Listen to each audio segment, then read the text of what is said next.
So I want to talk about something that doesn't get said enough. Everybody talks about success, everybody talks about confidence, growth, healing, becoming your best self. But very few people talk honestly about what actually builds those things. Most of the time, the people who gain the most in life are the ones that actually go through the most. And I don't mean like the motivational poster struggle. I mean the kind of stuff that actually just genuinely changes you, like all the traumatic stuff, things like that. Not just like the day-to-day struggles of, I want to be fit and healthy and all that kind of stuff, because that's a struggle. That's a day-to-day struggle as well, keeping the motivation going and things like that. I mean the stuff, the real life struggles, okay? So the people who gain the most in life are the ones that went through the most to get there. And I don't mean, the little bits, I mean the big bits. The kind that forces you to question everything. And when you're going through the trauma in life and when you're going through it, you do question absolutely everything. And I can vouch for this because I've been through a lot in my life and I've had to work really, really hard to get to where I am. So I genuinely understand it. I educated in it and I've been through it. So I understand from both sides of the things. I actually educated my way out of it. So yeah, the kind that makes you feel like you've lost momentum, identity, clarity, and sometimes that happens all at once. Yet those seasons, the ones that you would never volunteer for, are often the exact reasons that build the strongest version of us. And they really do build the strongest version of us. So here's what's happening beneath that surface. When life is easy, your brain stays efficient, predictable, comfortable. It runs the same patterns, the same beliefs, same behaviors. There's no reason to change, right? But when you go through something difficult, loss, failure, burnout, rejection, uncertainty, your brain can't rely on the old wiring anymore, which is why I wrote Save Me, to try and help guide people out of it, because unless you know how to do it, it's almost impossible to do. So it has to adapt, and adaptation is where growth lies. It's where you genuinely grow. When you adapt, you have to learn how to adapt, and that's where growth happens. It's not comfortable, it's not easy, it's adaptation. So think about it. People who haven't faced real adversity often spend years trying to manufacture confidence, reading about it, talking about it, waiting to feel ready. But people who've actually been through something hard don't learn confidence intellectually, they build it behaviorally. I'm quite impressed I managed to say that word. I get tongue-tied quite often. They discover, I can survive through things I thought I couldn't. That's genuine. That is so genuine, it's unbelievable, because you do. If you was to sit there and tell the story, there's a lot of people that wouldn't be able to survive through it, but you did survive through it. And you don't realise how much strength that takes. And it's not until you come back out and reflect on it that, I get very emotional and things I reflect on and think, how did I survive? But I did. I can function even when I don't feel strong. I don't need to feel ready to take action. That is a completely different kind of confidence. It's loud, it's not performative, it's grounded. Struggle, when you don't run from it, it rewires you. It teaches you patience because there's no quick fix. It teaches emotional regulation because reacting doesn't help. And this is something that is learned as well, because you can react super fast when you're in those situations. And it's not until you come out the other side, you learn to react differently. So I learned how to react differently. I used to be known as a shotgun many years ago because people would say stuff, so they would load the bullet and I would fire it. So I was known as a shotgun because I would fire and I would say things. I still am to an extent now, in the sense that people can tell me stuff and I will act upon it. But the thing is, the way I act upon it now is different. The things I say are different. The way I say it is different. And that's the difference. It's not just a rah, you know, it's actually more thought of, I take a step back, I analyse the information I'm given, and then I think about how I'm then going to present it. Most importantly, it teaches you to stop waiting for life to feel perfect before you participate in it. Life is never going to be perfect. It's not. You'll have perfect moments, but overall, life will never be perfect because nobody's perfect. Life isn't perfect. Things aren't perfect. How can anything be perfect when life is ever changing? And I say this to people all the time, you know, a new TV comes out, a new car comes out. So nothing is ever perfect for very long, because what is seen as perfection is the standards are always changing. So perfect is only whatever you see in your eyes, because everybody's ideal of what is perfect is totally different. So, for example, me as a child, my lips have always been full. Probably not as full now because I am older, but I've always had very full lips. Now at school, I used to be bullied for my full lips, and then as I've got older, people go and have treatments to make their lips fuller, which I obviously don't need to do because my lips are quite full. So this is my point on what is seen as perfect in one point of life isn't in another.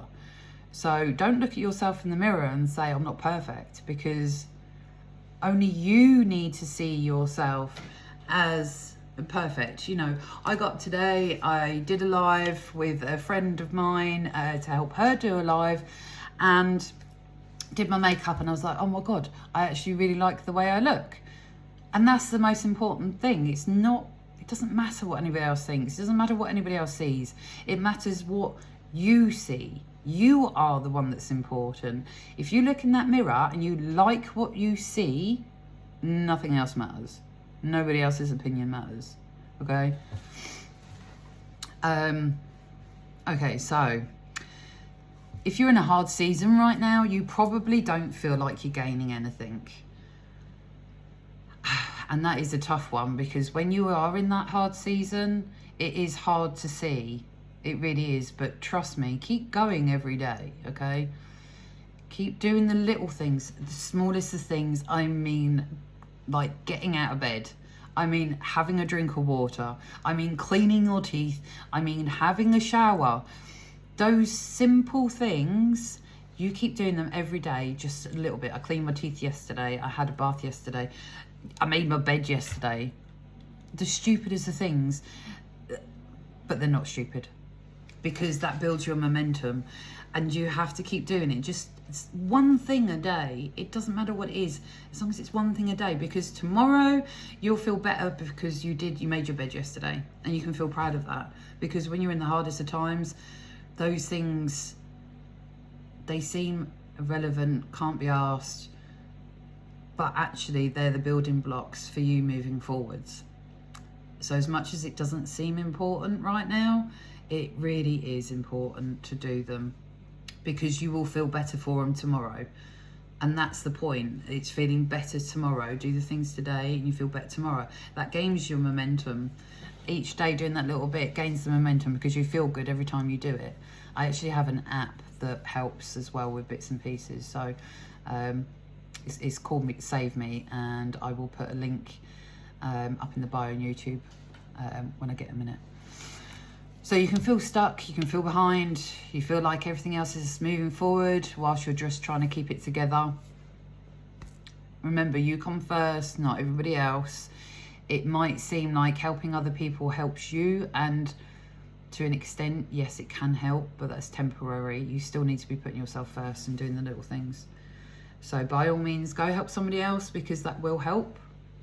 And it does help you get out of the moment. Sometimes it helps feel like it gives you the momentum and the motivation to get out of bed, to go out of the house, and that can help, but you still need to do at least one thing a day to help you, okay, to keep the momentum for you, for your own growth, not just to help other people, because at some point that can become too much and you can withdraw back into yourself again, and then we're at square one again, and that is not good. Growth rarely feels like growth when you're inside it. Like I was just saying, yeah, it feels like resistance, it feels like confusion, it feels like effort with no applause.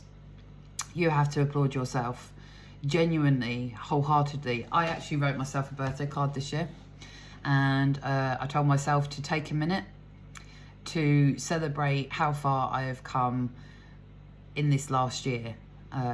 Some people know my journey in this last year, and I have managed to achieve so much in this last year.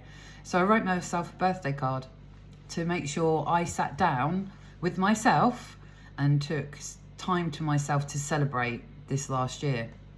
So you have to applaud yourself. You have to give yourself space to say, well friggin' done. And do that as many times as you can. So we tend to think gain means visible rewards, more money, more success, more recognition. But some of the biggest gains are invisible. Like I was just saying, birthday card, take the time to sit there and think about the things you've done and how far you have come, because you'll be surprised. You'll be surprised actually what you've managed to achieve in a year, the struggle that you've been through, the stuff that you've done, the things that you survived, and you haven't even realised. You haven't even realised. I didn't realise, but honestly, like, take the time to celebrate everything that you've been through, because you've come so far and you've not even realised it, and how much you might have changed. Just think back 6 months to how you were 6 months ago. I'm different to how I was 6 months ago. I've learned loads in the last 6 months. I've done and achieved so much in the last 6 months. So you take the time to think about what you've achieved, the things that you've overcome, the things that have been said, the things that have been done, how much more confident you are, even if it's just a smidgen, little bit more confident. That's worth celebrating. Like, well freaking done.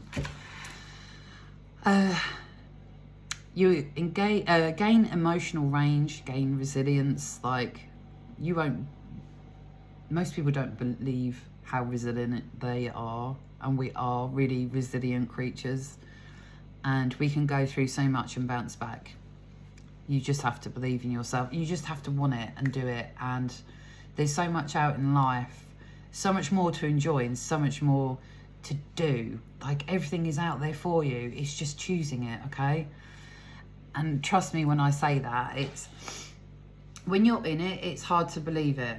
When you come out the other side of it, and you will, if you take the steps to do it, you will come out the other side of it, and your world's your oyster. Like, it seriously is. This seriously is. And oh gosh, I wish I had like so many people that have known me here in life at the moment that could tell you this. Of the person that I was is not the person I am today, and it's so different, and I see life so differently.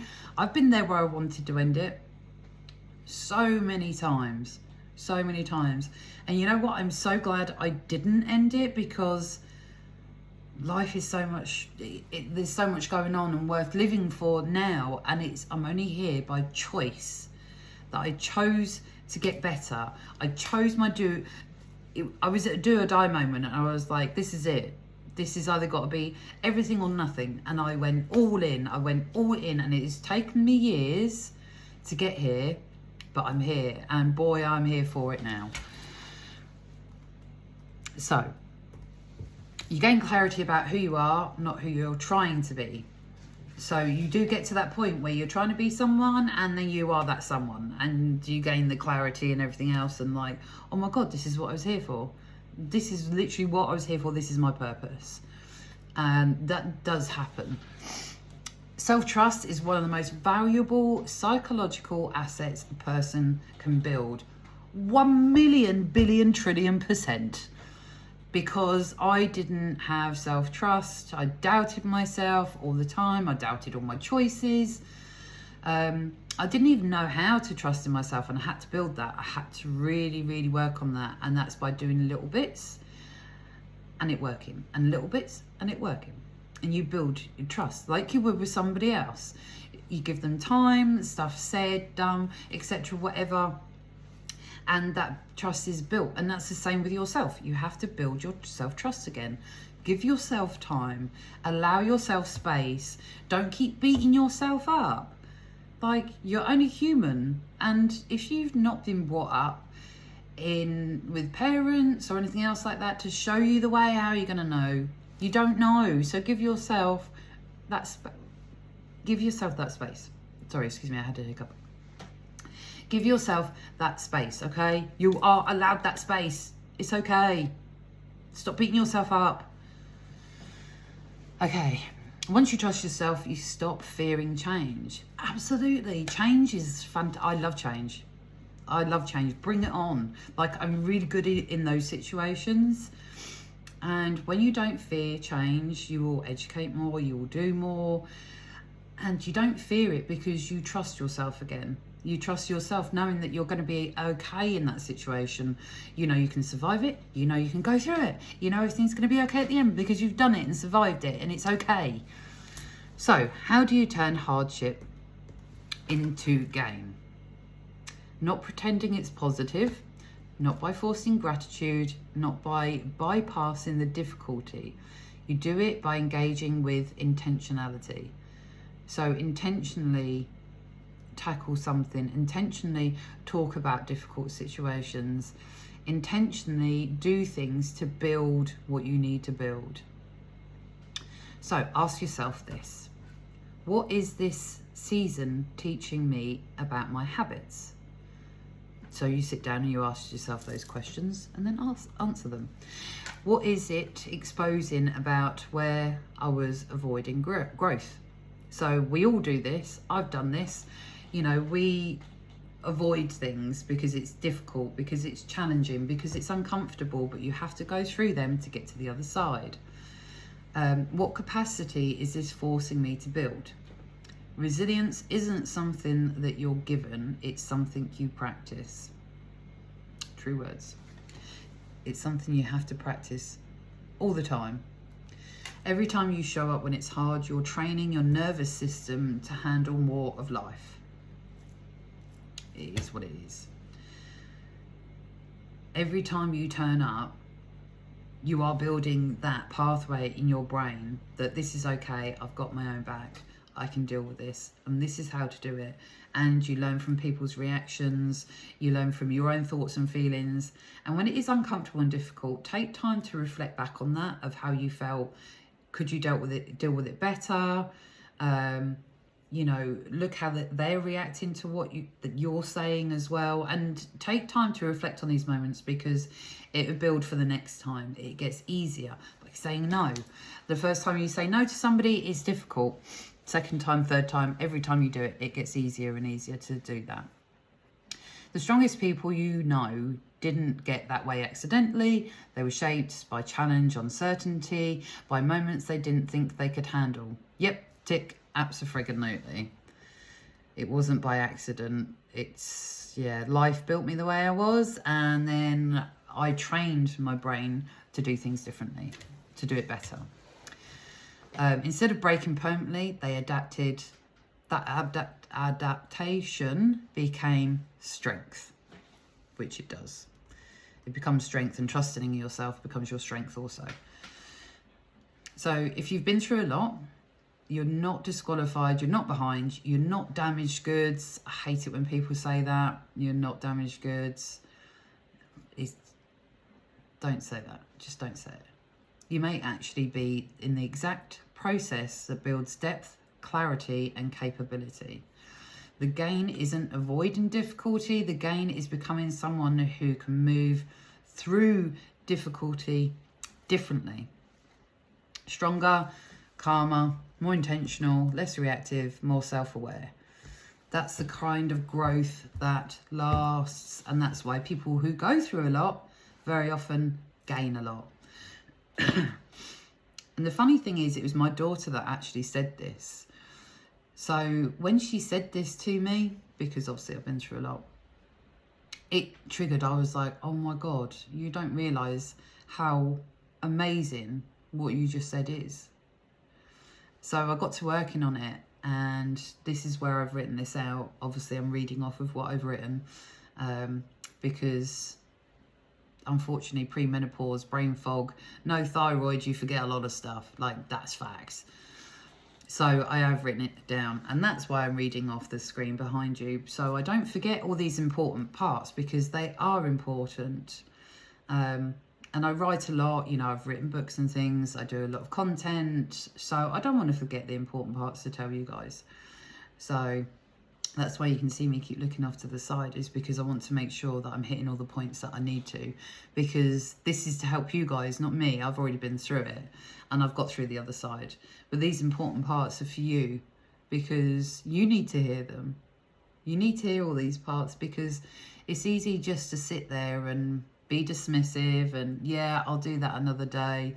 Let's go and watch another motivational video to give me that hit of instant dopamine so I can go and do something. Those things are okay, but you need to follow them up with other stuff, because the instant dopamine hits there's no longevity to them. It doesn't last, it doesn't stay there. You have to do all the other bits and pieces to make this last. If you want real change in you, you have to do the longevity parts as well as the short snippet parts to get you moving in the morning. Like, I can't get out of bed today. I don't want to get out of bed today. Like, I just want to stay cuddled up in my comfort zone. But you know what? When you get that initial thought of, like, the brain's like, do I want to get up? Do I not want to get up? That moment. That's when you go 5, 4, 3, 2, 1 and just out of bed. Out of bed. No question. Don't question it. Just do it. It doesn't matter if that moment you go to the toilet and you come back. Okay? But just do it when your brain is thinking in that second about getting out of bed. 5 to 1, move. Do it every single time. Because every time you do that, you're reinforcing that I can do it. Because if you just lay there and stay in, it's reinforcing the I can't do it. And then you're training your brain to constantly think in the way that you can't do it, you can't do it. Well, no, you can do it. You just got to train it. You just got to train those parts to be reinforced. And you can only do that by actions. Okay? Right. If this resonates with you, take a moment to reflect on your current season and how it's shaping you, not just what it's taking from you. All right? So we're reinforcing the good stuff, how it's shaping you. Because sometimes the hardest chapters are the ones doing the most important work. So true. So true. And that's what I say, take reflective moments as often as you possibly can, because you will learn a lot in those moments of reflection. And yes, it's hard. Yes, you might have to set an alarm on your phone. Do it for 8 o'clock every evening. So you take half an hour before, you know, doing a bedtime routine, whatever, to take time to reflect and think on the day that's just passed. You know, what could I have done better? Was it a good day? What was good about it? Try not to do too many negative things, because you're just doing negative reinforcement before bed. Try and do all your positive reinforcement before bed. And when you get up in the morning, then take more of a look of, okay, what didn't go so well yesterday? What could I do today that make it better? So then every day you're finishing it on a positive note. So it's positive reinforcement for the day that you've just had. And you can go to bed feeling good. So you're not going to bed overthinking all the negative stuff, because that's never good. We want to be overthinking the positive stuff, because that'll create the momentum for tomorrow morning when you get up. What was good? Okay, let's go do that again, because that felt good. I reinforced it to feel good. I feel good again today because I know I did a good job yesterday. Those are the kind of things that you want to do as much as you can. So end your day always with positive reinforcement, because it gives you the momentum for the day after. So I hope you guys enjoyed all this, and hopefully you do subscribe, a like, all the joyful things, and I hope you have a great day tomorrow.